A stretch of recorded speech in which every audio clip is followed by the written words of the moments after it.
The Jomon period is the key to understanding the world's ancient civilizations. The clay figures with the sunshades aren't aliens. Last time we talked about how when humans lived in Africa, their totem god was the viper, and how 70,000 years ago, emigrating from Africa, and even after spreading throughout the world, they continued that belief system. That's right. I think that is so because regardless of whether it is the East or West, primitive objects were designed using the patterns of the viper. And since the shape of a snake could be seen as the symbol of manhood, there were many stone rods made to represent a phallus. And we discussed how the phallus was not human, but rather the hemipenis of the snake, which has two penises. The world's scholars are only thinking about the male forms of snakes, but for some reason they are overlooking the female forms of snakes.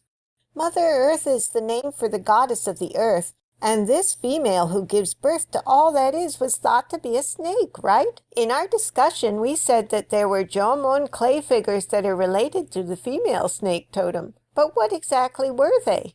Seeing is believing. Let's look at a clay figure from about 3000 to 2000 BCE. Here you will see something like a tube connecting the chest to the navel, which is the female form of a snake. Seeing this, what do you think, Tabby?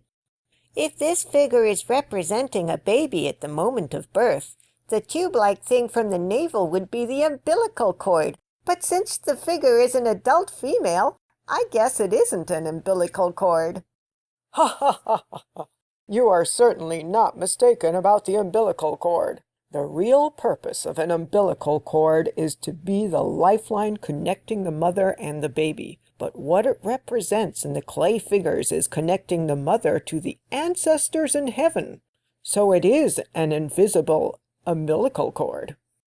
The umbilical cord is about 50 centimeters long and is wiggly just like a snake. It seems odd that it is connected to an adult female. Every single person is born with an umbilical cord connecting them to their mother. So the primitive people of ancient times saw that, and they thought that people were born from snakes, and that when they died, they would return to snakes. The umbilical cord of the female clay figure connects her to her ancestors. It is an invisible umbilical cord. The clay figure represents a woman who wishes to get pregnant, and an ancestor snake is entering her womb. There are many examples where clay figures have triangles representing the ancestors, the snakes, at the tip of the umbilical cord. As far as researching primitive snake religions go, Dr. Hiroko Yoshino is the leading academic in Japanese folklore.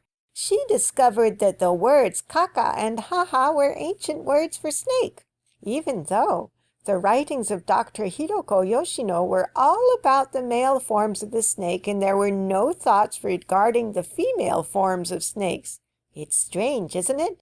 Because kaka and haha are also words for a female giving birth to children. When a woman gives birth to a child, she becomes a kaka, haha, or a snake for the first time. So I would think that there has to be an umbilical cord. I wonder if anyone prior to Dr. Hiroko Yoshino's research had the idea that it might be an umbilical cord. No one, as far as I know. There is also a custom of carefully keeping the umbilical cord after birth.